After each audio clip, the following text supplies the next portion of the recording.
Hello बच्चों, let's read the question. Question says if a comma b comma c are in AP as well as in GP, prove that a is equal to b is equal to c. First we see the key concept. A sequence is called in AP. AP means arithmetic progression if two consecutive terms have the same difference.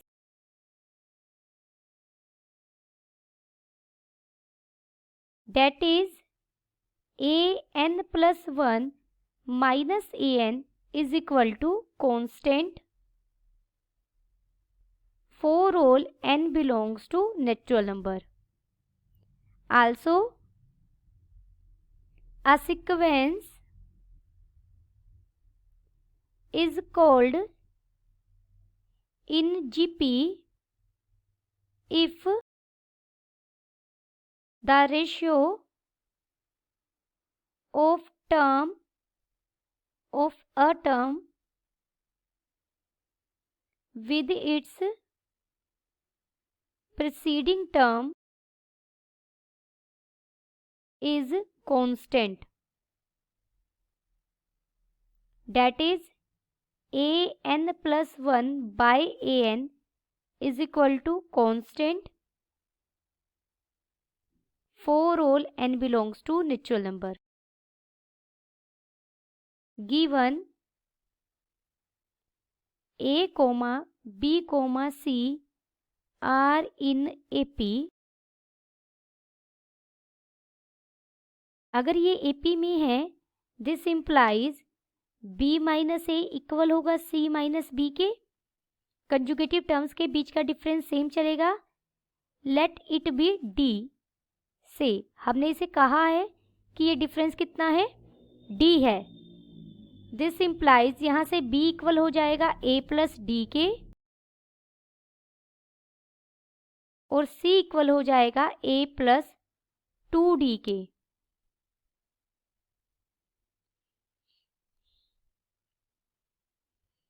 This implies a b हमारा क्या है, a plus d comma c क्या है हमारा, a plus 2d are in GP, क्योंकि given number a b c AP में भी है, GP में भी है.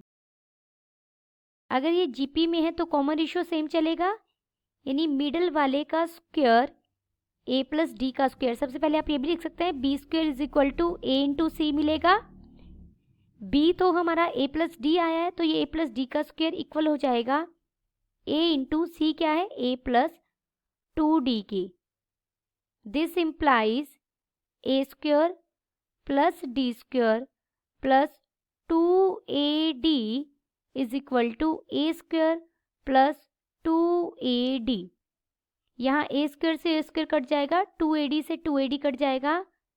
This implies d square is equal to 0. This implies d is equal to 0. इसका मतलब कॉमन डिफरेंस हमारा क्या है, 0 है. अगर कॉमन डिफरेंस 0 है, दिस इम्प्लाइज 3 नंबर्स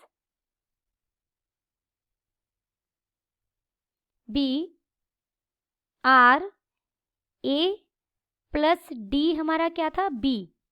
a तो a है पहला नंबर, दूसरा नंबर क्या था, b, जिसको हमने a प्लस डी कहा था, लेकिन d की वैल्यू क्या आ गई, 0, तो ये क्या बन गया, a ही बन गया. c हमारा क्या था, a प्लस 2d, लेकिन d की वैल्यू 0 आने से ये 2 इंटू 0 हो गया. This is again a. Hence हमें क्या मिला यहाँ से, a इक्वल है b के और b इक्वल है c के, क्योंकि तीनों की वैल्यूज a आ गई. यही हमें प्रूव करना था. Hence a is equal to b is equal to c. Hope you understood it well. Best of luck.